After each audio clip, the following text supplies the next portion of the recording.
Fala pessoal, tudo bem com vocês?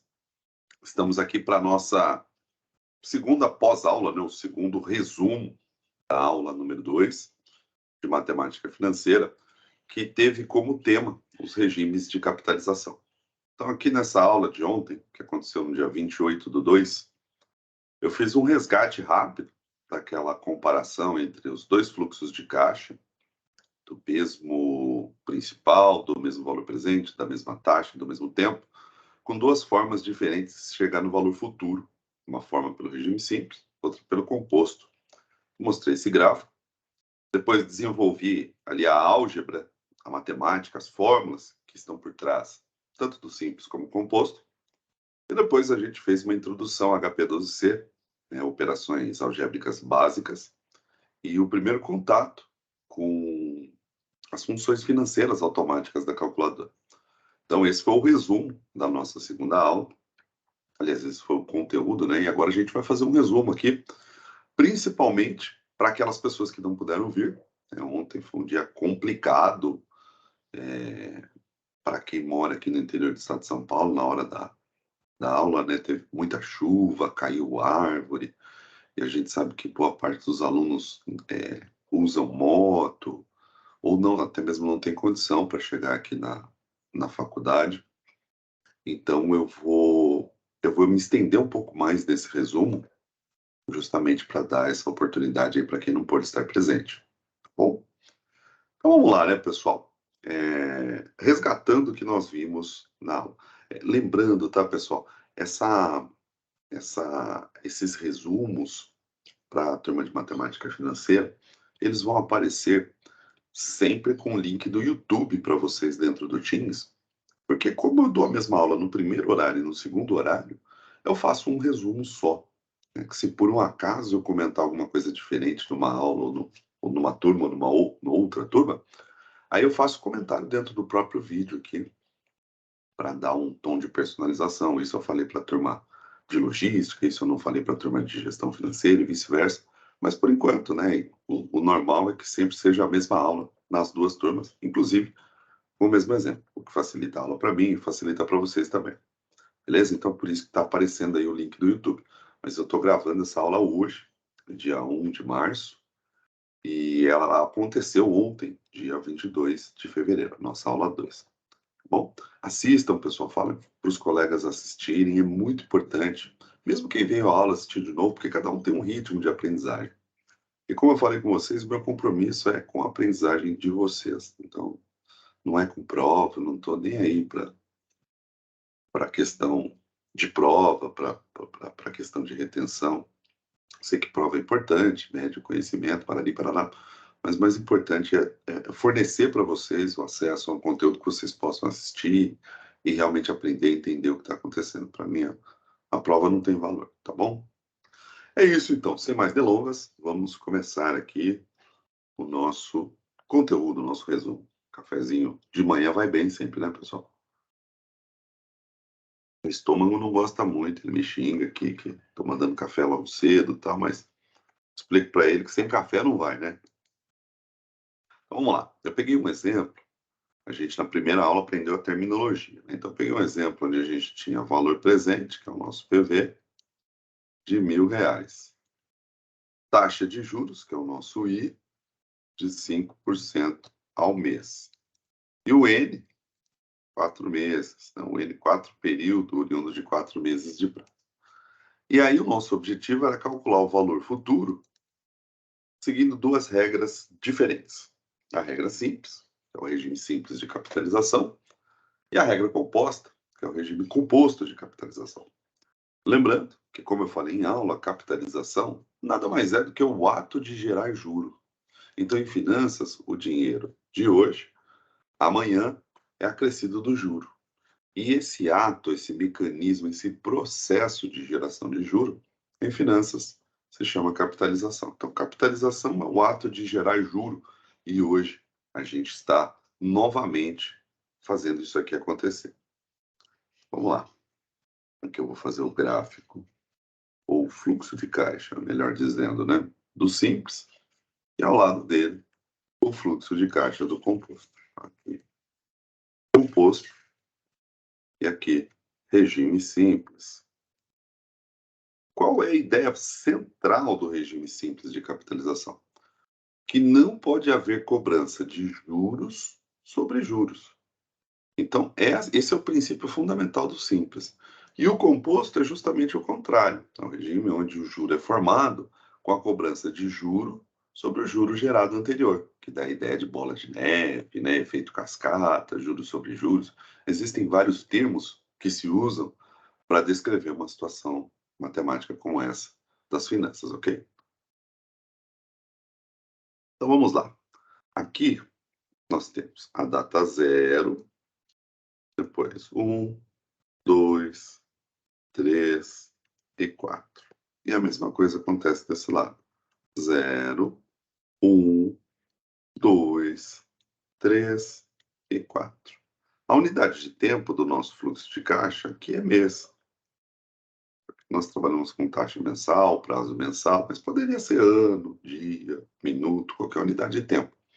E assim, sempre que vocês estiverem montando um fluxo de caixa para fazer uma apresentação, coloque o máximo de informação possível, porque a pessoa que vai ler pode ser que ela não tenha acesso a perguntar isso para você. Então, um gráfico, um diagrama de fluxo de caixa, como qualquer outro tipo de gráfico, ele precisa ser autoexplicativo, para que a pessoa leia e entenda. Tem que ser funcional. Um fluxo de caixa ele pode ser montado sob o ponto de vista tanto do credor como do devedor. Os números vão ser os mesmos. O que vai mudar é só o sentido do dinheiro. Então, vou montar aqui os dois do ponto de vista do credor. Quem é o credor? O credor é aquela figura que na data zero tem um desembolso, porque ele pega o dinheiro que ele tem e empresta para alguém. Então, ele tem uma saída no caixa. Para na data futura, no final do empréstimo, ter uma entrada. Ele vai retornar aquele dinheiro que ele emprestou para alguém, que ele vai voltar para ele, então vai ser uma setinha para cima, e vai ser acrescido dos juros. Então, sempre que a gente monta diagrama de fluxo de caixa, essa setinha para baixo significa saída. E essa setinha para cima significa entrada. Daqui a pouco a gente vai ver ainda nessa aula que a HP12C também trabalha com esse conceito de entrada e saída. A saída para HP12C é um número negativo. Então, quando a gente tem valor monetário na calculadora negativo, não quer dizer que ele é negativo. Quer dizer que a gente tem um débito, uma saída. E quando o número monetário é positivo, não quer dizer simplesmente que ele é positivo, é que ele é um crédito, que ele é uma entrada. Então, HP trabalha com o conceito de débito e crédito. Assim como matematicamente no fluxo de caixa a gente também faria. Então, como eu falei para vocês, eu vou fazer esses dois fluxos de caixa do ponto de vista do credor. Se fosse o devedor, a setinha seria ao contrário. Então, credor é aquele elemento que tem o dinheiro e empresta para alguém, para receber de volta depois. Então, na data zero, o credor tem uma saída, um débito. Os dois fluxos aqui. E nos dois casos, o débito é o valor presente, é o quanto ele emprestou. Esse débito, no nosso caso, é de R$ 1.000. Então, R$ 1.000, setinha para baixo, está representando o fluxo de caixa nos dois casos, do ponto de vista do credor. Legal? É importante, pessoal, principalmente no começo, que vocês reflitam um pouco sobre essa ideia, sobre esses conceitos. Numa prova, por exemplo, eu não peço para montar o fluxo de caixa e explicar o que está fazendo do credor, do devedor. Mas na prática, na vida real, quando vocês estiverem montando seus relatórios financeiros, entregando esses relatórios para o dono da empresa, para o diretor, para o gerente, para o chefe, para o coordenador, para quem quer que seja, é importante que vocês tenham esse cuidado com nomenclatura, com detalhes, com aspectos como esse. Eu não cobro isso em prova, mas na vida real o mercado vai cobrar isso de vocês. Então, reflitam, acostumem-se com esses termos, com essa nomenclatura e com essa simbologia, ok? Então, continuando aqui. Essa taxa de juros, que é o I de 5%, ele diz o quê? Na prática, que sempre que um intervalo de um mês acontecer, como esses gominhos que eu estou criando, esses espaços entre os divisores de tempo, cada vez que um mês acontece, aplique 5%. Ou seja, incida, calcule 5% sobre o saldo da dívida. Então, aqui tem 5% porque passou um mês. Aqui tem 5% porque passou um mês. 5% porque passou mais um mês. 5% porque passou mais um mês. Aqui 5% também é composto, mas passou um mês a 5%, 5%, 5% e 5%. Então, a taxa de juros é isso. Não interessa se é regime simples ou composto. Passou um mês, incida 5%. Ok? Tranquilo, né? Então, vamos continuar. Agora, a gente vai fazer o cálculo do valor futuro. Não vai usar fórmula, a gente vai usar aqui um passo a passo, né? Um visual, um gráfico. Eu quero saber no regime simples qual vai ser o valor futuro e no regime composto qual vai ser o valor futuro. Então, são regras diferentes para se calcular valor futuro. Vamos ter valores diferentes pelo simples e pelo composto. Então, vamos ver como que essa diferença acontece na prática. Aqui, entre o mês 0 e o mês 1, acontece 5%, porque passou um mês, passou 1.000, né? Passou um mês, né? E toda vez que passa um mês de prazo, a gente aplica 5%. E no nosso caso, a gente vai aplicar 5% sobre o saldo da dívida. E quanto que é a dívida?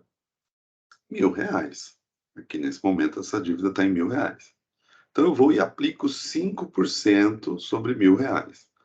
Como que eu posso fazer isso? Posso fazer isso numa calculadora ou posso fazer isso à mão? 5% é 5 dividido por 100, que é 0,05. Então, eu posso fazer 1.000 vezes 0,05. Isso é 5% de 1.000. Se a gente fizer essa conta, a gente vai chegar em R$ 50. Então, isso aqui foi uma capitalização. Aconteceu um juro, o juro foi gerado. Geramos um juro de R$ 50. Aconteceu uma capitalização. Esse juro que foi gerado aqui, ele foi gerado no regime de juros simples. Então, no regime de juros simples, nós não podemos ter o efeito de juro sobre juro. E se não podemos ter o efeito de juro sobre juro, aqui no mês 1, nós não temos o final da dívida. E como não chegamos no final da dívida, a nossa dívida não pode ser atualizada. Ela continua em R$ 1.000.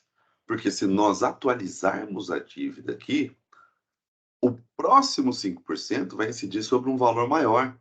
E aí vai dar a ideia de juros sobre juros, e a gente está falando de juros simples. Então, esse é o raciocínio, essa é a lógica que está por trás do juros simples.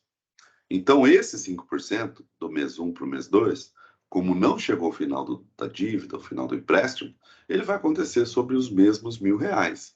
5% sobre R$ 1.000 vai dar um juro de R$ 50. E aí eu faço a pergunta: o mês 2 é o final do prazo, o final da dívida? Não. Então, novamente, esses R$ 50 não pode incorporar esse saldo, senão vai virar juro sobre juro. Então, vou fazer pontilhado aqui, ó.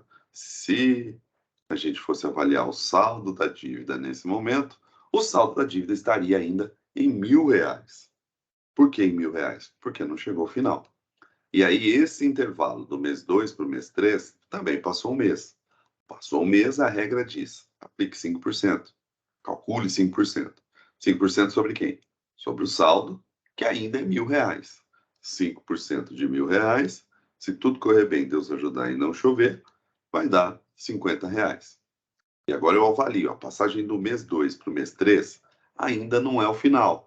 Então, ainda não posso incorporar esse juro ao saldo. E esse saldo continua R$ 1.000.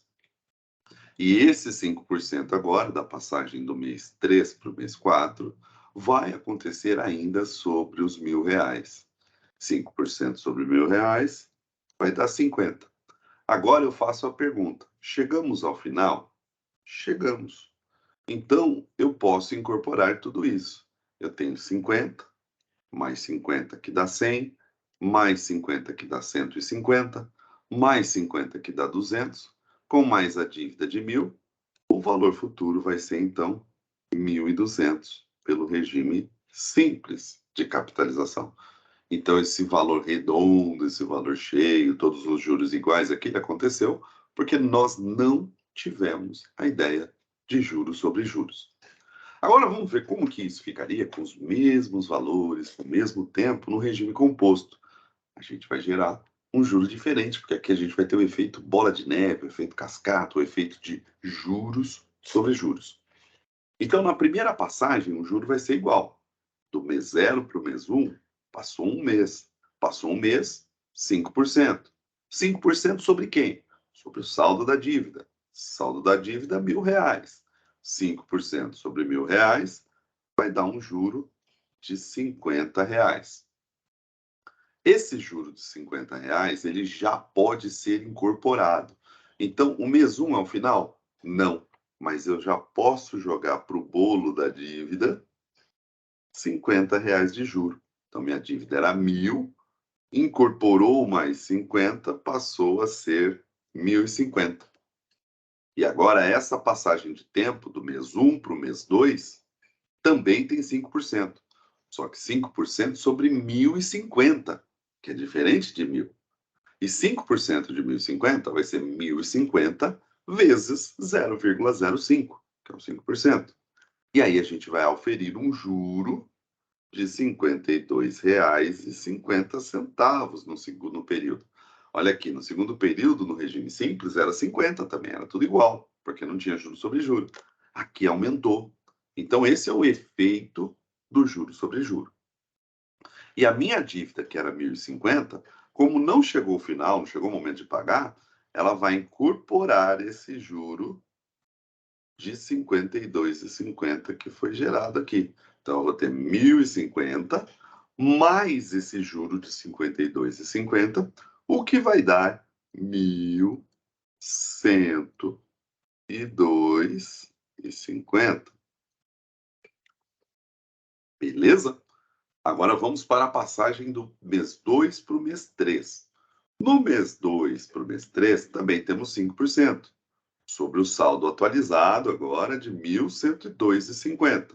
Então, se a gente fizer 1.102,50 vezes 0,05, arredondando para duas casas decimais, porque estamos falando de dinheiro e trabalhamos com centavos, que são duas casas decimais, nós vamos ter R$ 55,13. Subiu de novo. Olha o efeito cascata, olha o efeito bola de neve. Como o mês 3 não é o final, a gente vai incorporar esse 1.102,50, esse valor aqui de 55,13. Então, 1.102,50 mais 55,13, se tudo correr bem, Deus ajudar e não chover, vamos chegar a um saldo devedor de 1.157, são 100, é 1,63. E agora vamos fazer o cálculo do último período de juros.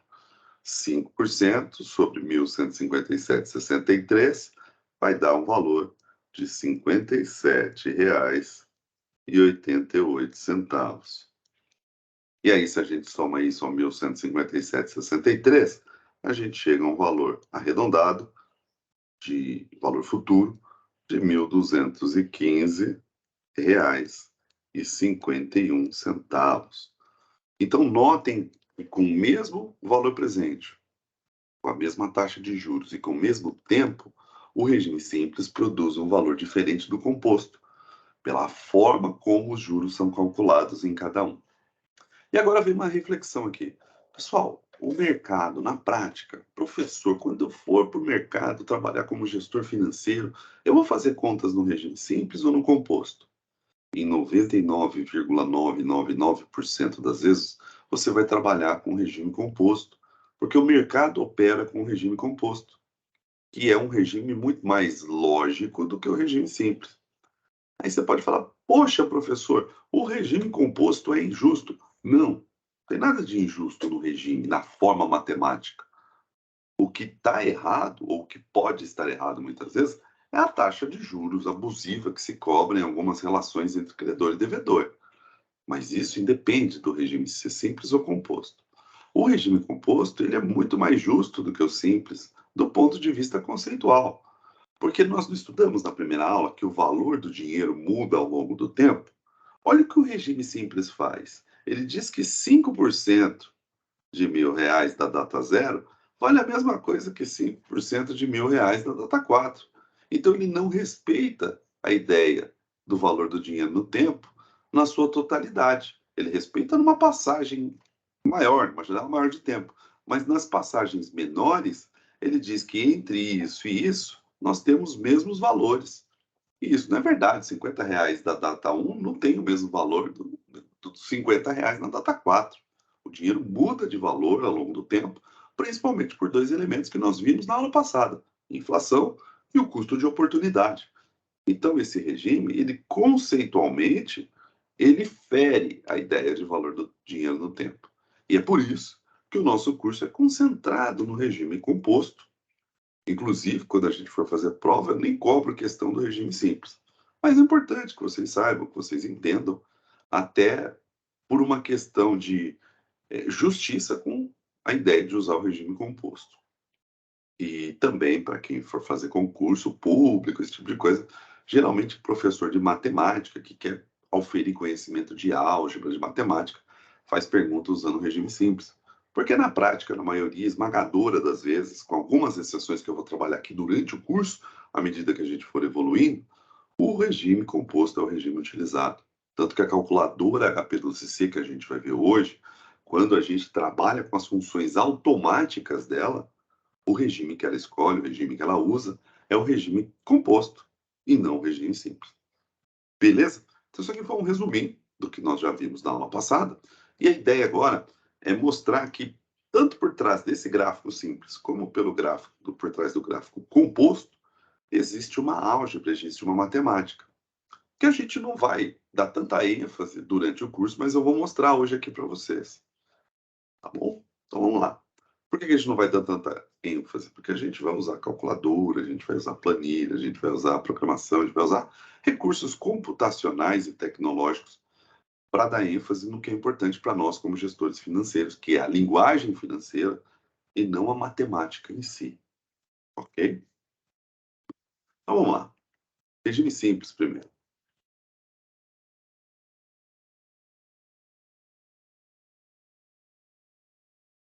No regime simples, nós temos a seguinte situação: principal, ou valor presente, foi R$ 1.000, valor futuro foi 1.200, taxa de juros 5%, o tempo 4 períodos, e a diferença entre o valor presente e o valor futuro é o juro, que a gente viu na aula passada, inclusive, né? O J. O juro, essa diferença é R$ 200. Então vamos começar criando uma fórmula, que é uma fórmula tranquila para o regime simples. O nosso objetivo foi calcular o valor futuro. E o valor futuro é simplesmente o valor presente mais o juro. Se eu pegar 1.000 mais 200, eu chego no valor futuro. Presente 1.000. Juro 200, chego no futuro, que é 1.200. Então, a fórmula mais básica, que é valor futuro, é igual valor presente mais J. Isso é uma fórmula. Mas nós vimos também que o juro pode ser visto como uma fórmula, esse J. Porque para calcular o juro, a gente precisa do valor presente, da taxa de juros e do N. E aí é só multiplicar, que vira uma fórmula. O valor presente é 1.000. Taxa de juros é 5%, que é 5 dividido por 100, 0,05. E o N é 4. Então, se eu pegar 1.000 vezes 0,05 vezes 4, eu vou chegar no 200. Ou seja, J é PV vezes I vezes N. Então, eu posso pegar essa fórmula aqui e reescrever. O valor futuro é igual PV mais... E no lugar de J, eu vou escrever o que é J. PV vezes I vezes N. PV vezes I vezes N. Só que eu posso resumir essa fórmula, porque eu tenho uma soma de dois termos, e esses dois termos têm um elemento em comum, que é o elemento PV. Eu posso colocar isso em evidência. Produtos notáveis, sétima série, lembra? Então, valor futuro é igual valor presente em evidência, que multiplica um fator. Para chegar nesse fator, eu vou dividir tanto isso como isso por PV, que está em evidência. PV dividido por PV dá 1. O sinal é mais PV vezes I vezes N dividido por PV vai dar 1 vezes I vezes N. Mas 1 multiplicado por qualquer coisa é neutro. Então, eu posso pôr I vezes N. E essa é a fórmula mãe do valor futuro no regime simples da matemática financeira. Se eu pegar R$1.000 e colocar aqui, 0,05 colocar aqui, e 4 colocar aqui, eu vou chegar nos 1.200. Porque olha que legal, o valor futuro é igual a 1.000, que é o valor presente, vezes o 1 mais o I é 5%, é 0,05, vezes o N, que é 4. Então, eu resolvo que está entre parênteses primeiro. A prioridade matemática diz isso, né? 0,05 e 1 mais. Né? Então, tem duas contas. Eu faço a de vezes primeiro dentro do parênteses. 0,05 vezes 4 dá 0,2. Mais 1 dá 1,2. Vezes 1.000 dá 1.200. Então, está aqui a nossa fórmula mãe do regime simples.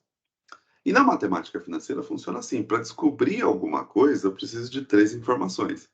Então, por exemplo, para descobrir o FV, eu preciso do PV, do I e do N, por exemplo. Mas eu poderia estar interessado em descobrir o PV. Aí eu precisaria do FV, do I e do N. Mas poderia também estar interessado em descobrir o I. E aí eu precisaria do PV, do FV e do N. E por último, o meu objetivo poderia ser descobrir o N. E aí eu precisaria de PV, FV e I. Então, todas essas informações que estão aqui, elas podem ser incógnitas ou podem ser informação. A regra na matemática financeira, tanto para o regime simples como para o composto, é forneça 3 informações e peça uma resposta. Então, sempre que eu tiver uma incógnita que vai me dar uma resposta, eu preciso abastecer com 3 informações. Beleza? Então, é isso aqui. Agora, eu posso isolar dessa fórmula mãe todos os outros elementos. Se eu quiser descobrir o PV, colocar o PV como incógnito, isolando o PV, eu sei que PV é igual a FV dividido por 1 mais I vezes N. Se eu colocar 1.200 aqui, 0,05 aqui e 4 aqui, eu vou chegar nos R$1.000. É a mesma fórmula, eu isolei o PV. Se eu quiser isolar o I, aí eu tenho FV sobre PV menos 1 dividido por N. 1.200 por 1.000 dá 1,2. Menos 1, 0,2. Dividido por 4, 0,05, que é o I. É a mesma fórmula, isolei o I. E por último, se eu quiser isolar o N, eu tenho FV sobre PV menos 1 dividido por I. 1.200 dividido por 1.000 dá 1,2. Menos 1, 0,2. Dividido por 0,05, que é o I, dá 4. Então é só colocar as informações, né? Aqui eu vou colocar 1.200 dividido por 1 mais 0,05 vezes 4. Isso aqui vai dar 1.000. Uma do PV. Isso aqui. Aqui, 1.200 dividido por 1.000. Tudo isso menos 1. Tudo isso dividido por 4. Vai dar 0,05. E o último espaço aqui, nós temos 1.200 dividido por 1.000 menos 1, tudo isso dividido por 0,05. É o N, 4 períodos. E agora eu vou mostrar essas contas na parte algébrica da calculadora, porque o regime simples ele não é feito pelo automático.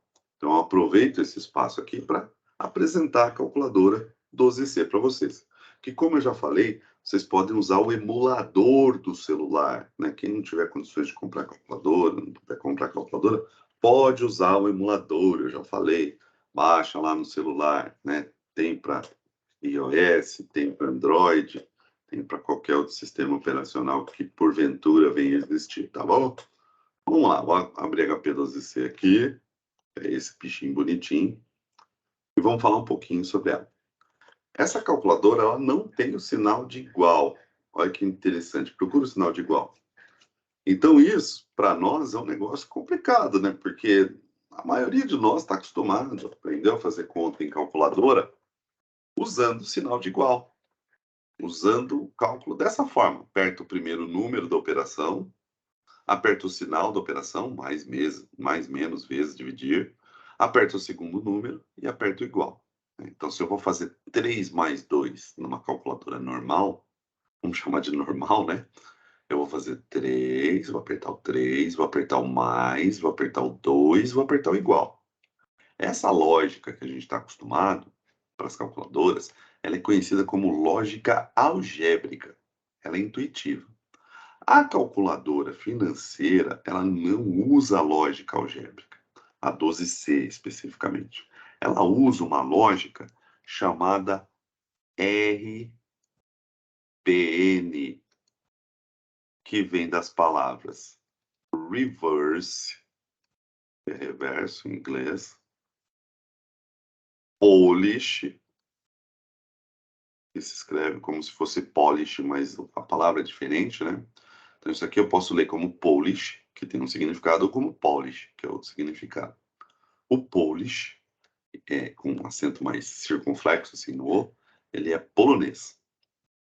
Quer dizer, polonês. E o Polish quer dizer polir, polimento. E isso aqui, notation. Quem me corrigiu, eu falava errado também, viu, pessoal? Quem me corrigiu foi a minha tia Lúcia, que manja muito de inglês, mora na Inglaterra faz bastante tempo, né, tia? Obrigado. Então, o notation é de notação. RPN quer dizer o quê? Notação polonesa reversa. Então, notação polonesa reversa é um jeito, é uma lógica para fazer cálculo diferente do algébrico, não tem igual. Então, como que a gente faz cálculos? Eu vou fazer alguns cálculos aqui com vocês, básicos. Fazer soma, subtração, multiplicação e divisão usando essa lógica. Então, como que funciona? A gente vai colocar sempre o primeiro número da operação e apertar essa tecla grandona aqui, o Enter.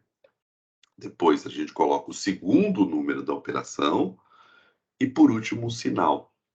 Se a gente quiser limpar a memória, a gente pode limpar CLX, que a gente limpa o visor, ou FCLX, que a gente está usando essa função amarela de cima do visor.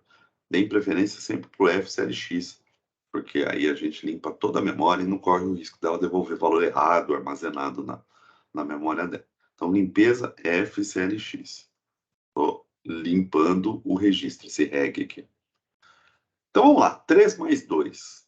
3, que é o primeiro número. Enter. Depois o segundo número, que é 2. Então, digito 2. E por último, o sinal. Mais. 3, Enter, 2 mais. Apareceu 5. E se eu fosse fazer 3 menos 2? A mesma ideia.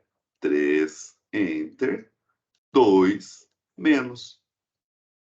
Beleza, apareceu 1. FCLX. E se eu fosse fazer 3 vezes 2?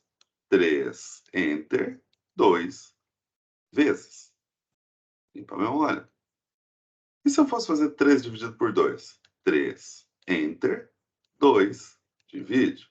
Aqui está com 2 casas, mas eu posso controlar o número de casas que aparece no visor.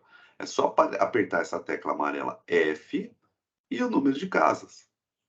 3, F2, F4, F6, F1.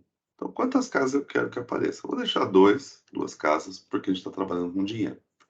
CLX. E tem uma outra operação que é de potência. Por exemplo, 3 elevado a 2. É 3 vezes 3, é 9, né? 3 ao quadrado. Como que a gente faz isso?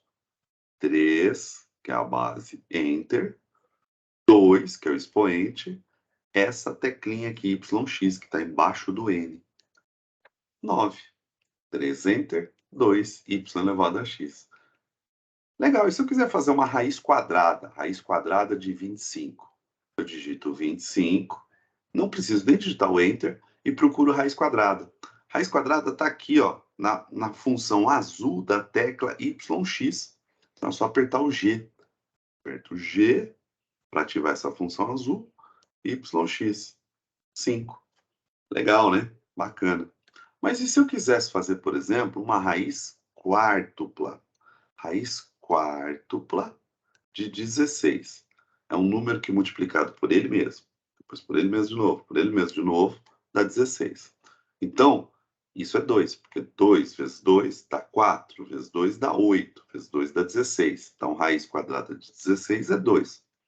Mas como que eu faço isso se eu não tenho espaço para colocar esse número aqui lá na calculadora? Ele só faz quadrado, quando não tem nada que é quadrado. Aí a gente lembra de uma propriedade da potenciação, que diz que a raiz quadrada de x elevado a m, raiz quadrada não, raiz enésima de x elevado a m, pode ser escrito na forma de potência, cujo expoente é uma fração, onde isso é igual a x elevado a m sobre n. Então, esse troço aqui, que é a raiz quártupla de 16, pode ser escrito em forma de potência. Potência a gente resolve lá. Isso é 16 elevado, quando não tem nada, é 1, sobre esse aqui, que é 4. 1 quarto é o quê? 0,25. Então, isso aqui é 16 elevado a 0,25. E aí dá para fazer isso lá na calculadora. Olha que bacana. Então, 16, Enter, 0,25 YX. Então, legal, 2, ó. A gente já consegue fazer, então, todas as principais contas que a gente precisa aqui. Mais, menos, vezes, dividir, elevado e raiz. Então, vamos fazer essas contas aqui, que nós chegamos nesse resultado. 1.200 dividido por 1 mais 0,05 vezes 4. Olha aqui uma grande vantagem da lógica RPN. Como ela usa o Enter, ela vai empilhando esses números na memória, ela tem uma pilha registradora, a gente não precisa apagar os números quando a gente faz uma conta. Então, olha só, eu posso fazer tudo isso aqui de uma vez. Eu tenho 1.200, tenho isso, então eu vou fazendo conta por conta. Primeiro, eu vou fazer a multiplicação. Né? Não, primeiro eu vou registrar esses 1.200. Olha só, 1.200, Enter. E vou esquecer esse 1.200. Está registrado. Agora eu vou fazer essa conta aqui embaixo. 0,05 vezes 4.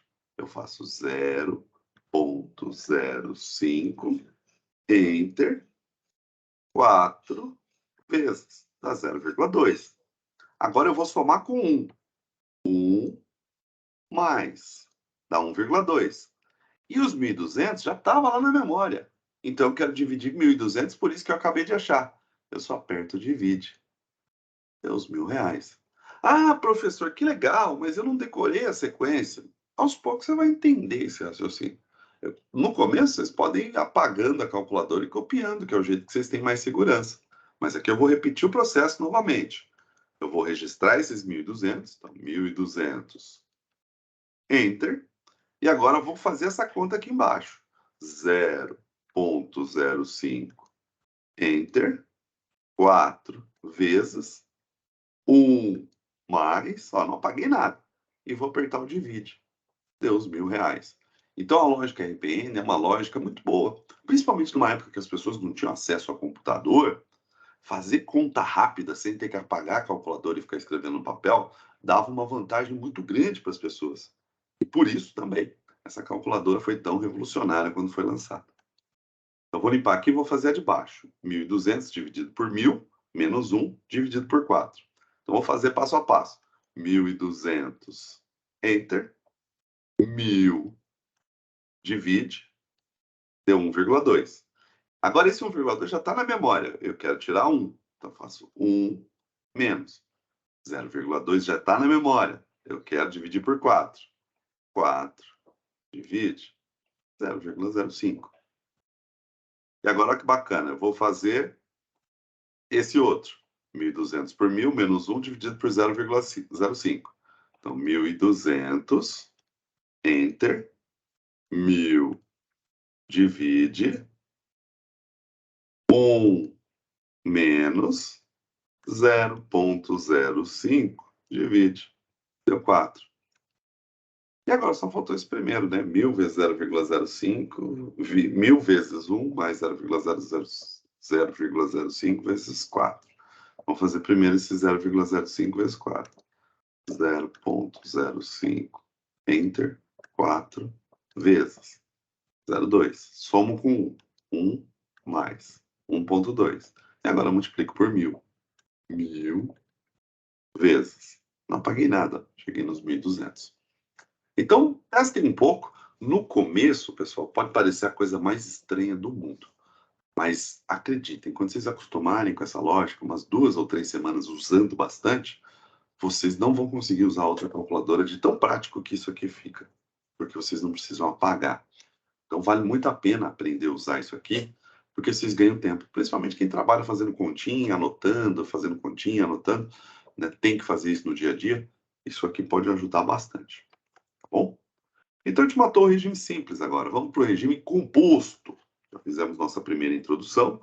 E no regime composto eu vou mostrar as fórmulas e depois vou mostrar essas teclas financeiras, que já tem essas fórmulas que eu vou mostrar agora, embutidas na memória da calculadora. Vamos lá. Regime composto.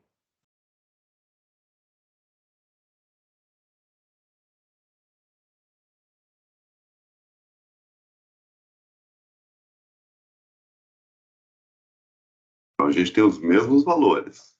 Valor do PV, R$ 1.000. Valor do N, 4.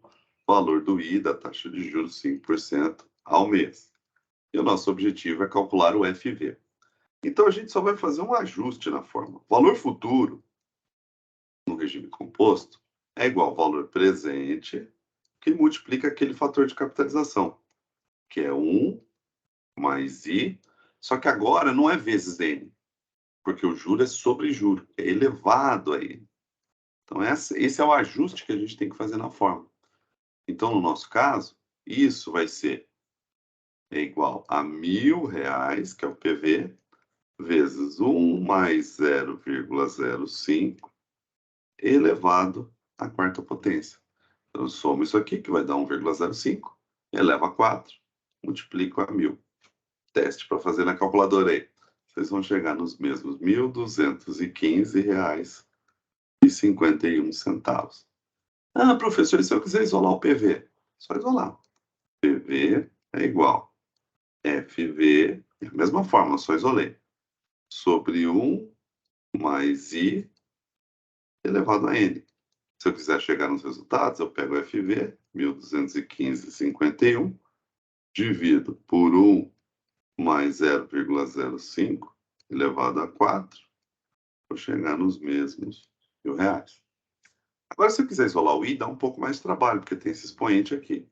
Então, o I é a mesma fórmula, mas isolando, fica a raiz enésima de FV por PV, tudo isso menos 1. Então, se eu quiser pegar os dados, por exemplo, I vai ser a raiz, nesse caso, quártupla, de 1.215,51, dividido por 1000, FV por PV, menos 1. Isso vai dar 0,05. E por último, o N, que dá mais trabalho ainda, porque o N está aqui. Então, o contrário disso é o logaritmo. Fica o log da relação de FV por PV sobre o log da relação de 1 mais I. Com os números, seria o log de 1.215,51 por 1000, dividido pelo log na mesma base de 1 mais 0,05, daria 4. Tarefinha, né? Pra vocês usarem a calculadora. Só que, ao invés da gente focar nessas contas, que isso é matemática, isso não é finanças, a gente vai usar a calculadora que já tem essas fórmulas embutidas. Ela já tem um botão para registrar ou calcular FV, para registrar ou calcular PV, para registrar ou calcular I, para registrar ou calcular o N. Então, é só usar isso. Olha que bacana, nós já temos isso aqui. Então, se a gente observar, essa fileira de teclas aqui são as teclas financeiras. O N vem aqui, o I vem aqui, o PV vem aqui, o PMT a gente vai aprender, o FV vem aqui, e o CHS não é propriamente uma tecla financeira, mas a gente vai usar bastante em finanças. Ele significa change sign, mudar sinal, débito e crédito, que a gente já vai ver agora. Então, o que eu tenho que fazer? Se eu quiser calcular o FV, antes de apertar o FV, eu preciso informar o N, o I e o PV. E não precisa ser nessa ordem. Eu posso formar primeiro o PV, primeiro o I, primeiro o N, porque cada um tem sua tecla, cada informação tem sua casa. Então, eu vou colocar primeiro o PV, que é R$1.000. Eu venho aqui e coloco 1.000 PV. Ela registrou o valor presente de R$1.000. Aí eu vou colocar o N, que é 4. Eu digito 4N. O I, tudo que eu colocar aqui, ela já vai dividir por 100. Então, se é 5%, eu não preciso colocar, eu não posso, inclusive, colocar 0,05. É 5. 5I. Ela já dividiu por 100 na memória dela. Então, agora eu já registrei N, I e PV. Eu posso pedir o FV. Só depois de ter colocado 3 informações que eu posso pedir. Aí eu aperto o FV, 1.215,51. Nossa, professor, deu negativo. O que é esse negativo? Não é negativo. Isso aqui significa o quê? Que eu tenho um débito, uma saída de 1.215,51. Porque o R$1.000, que é dinheiro, eu coloquei positivo. Então, o FV, que também é dinheiro, ele vai devolver negativo. O positivo foi crédito, esse aqui é débito. E se eu quisesse inverter, eu poderia? Poderia. FCLX. R$1.000, que é o nosso PV, eu vou deixar negativo. Então, digito 1.000, aperto CHS, que é mudar sinal, change sign, ficou negativo, e depois de ter ficado negativo, aperto PV. 4N, 5I, FV, devolveu positivo. Então, nas funções financeiras, em relação ao dinheiro, positivo ou negativo, quer dizer débito ou crédito, e não positivo ou negativo. Tá bom? Então, vamos calcular agora o valor do PV. Para isso, eu preciso do FV, do I e do N. Então, 1.215,51 FV, 4N, 5I, e eu quero calcular o PV. R$1.000. Negativo? Não, só débito. Agora vamos calcular o I, e eu vou dar um erro no I. Eu vou colocar 1.000 PV. 1.215,51 FV. 4N, coloquei as 3 informações, apertei o I. Deu erro 5. Por que deu erro 5, hein, pessoal? Caramba! Porque eu falei, gente, débito e crédito. Vocês perceberam que eu coloquei positivo tanto PV como FV? Não pode. Um tem que ser negativo e outro positivo. Qual? Qualquer um dos dois, mas não pode ser os dois negativos nem os dois positivos. Então, eu vou deixar o PV negativo. 1.000 CHS PV. Isso é credor. Sai do credor R$1.000. 1.215,51 FV. Crédito. 4N. Aperto o I. 5%. Olha que beleza. E por último, eu vou fazer o N. 1.215,51 FV. Coloquei positivo. Então, R$1.000 tem que ser negativo, né? 1.000 CHS PV. 5I. Aperto N. Depois a gente vai falar um pouquinho sobre esse N aqui em aulas futuras, porque aqui tem um arredondamento da HP que pode dar problema. Mas isso é para aula futura. Beleza, pessoal? Então aproveitem aí a calculadora. Refiz a aula quase que inteira, principalmente aí pensando nas pessoas que não puderam vir. Assistam esse vídeo, pelo amor de Deus. Tirem as dúvidas, seja no Teams, seja na aula, mas tirem as dúvidas, pessoal. Eu estou fazendo esses vídeos. Isso aqui dá um trabalho do caramba. Eu não recebo para fazer isso aqui. Eu não estou preocupado com dinheiro, estou preocupado com o aprendizado de vocês. Mas eu só vou continuar fazendo se vocês assistirem, se vocês me disserem, pô, Douglas, legal, vale a pena fazer isso.